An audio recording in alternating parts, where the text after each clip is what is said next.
Hi, I'm going to talk to you about the Copm, which is a Canadian occupational performance measure. The purpose of this assessment is to assess the individual's perceived occupational performance in the areas of self-care, productivity, and leisure. The target population, this assessment can be done with all ages in various conditions, such as the ones listed above on there. Okay. And the procedure of the Copm, there's 5 steps. And the first one is to define the problem of the client.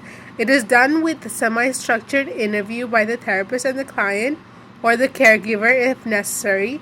And in this interview, they identify daily occupations that are important to the client in the sense that they want to do it, need to do it, or are expected to do it, but they cannot accomplish. ADLs, IADLs, work, leisure, play, sleep and rest are all assessed. The second one is to rate the importance. They do it on a 10-point scale, 1 being the least important and the 10 being the most important.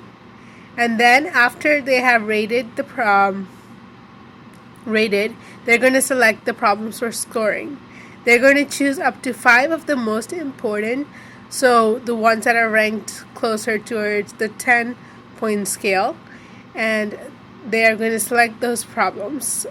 And then this process serves as the basis for identifying intervention goals. And after that, they are going to go ahead and score performance and satisfaction, again using a 10-point scale to rate their own level of performance and satisfaction of the 5 identified problems.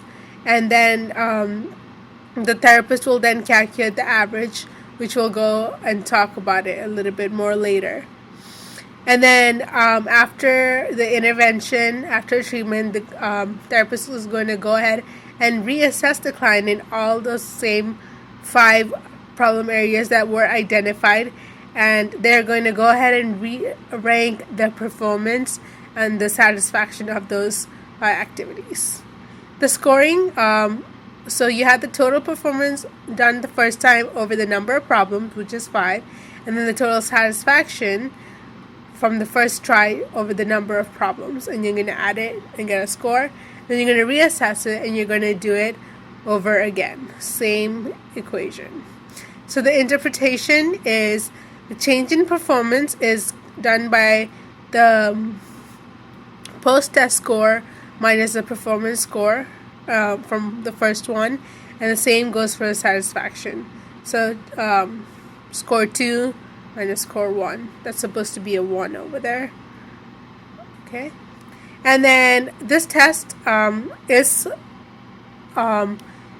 considered to be very reliable, inter and intra, but there are always room for improvement. It can be improved by having different disciplines such as PT, MD, RNs administer the test, have the therapist administer the test to different populations, and have a standardized questions. And ways to improve validity is by asking specific objective questions, and avoid self-selection, and try to ask the same questions pre and post test.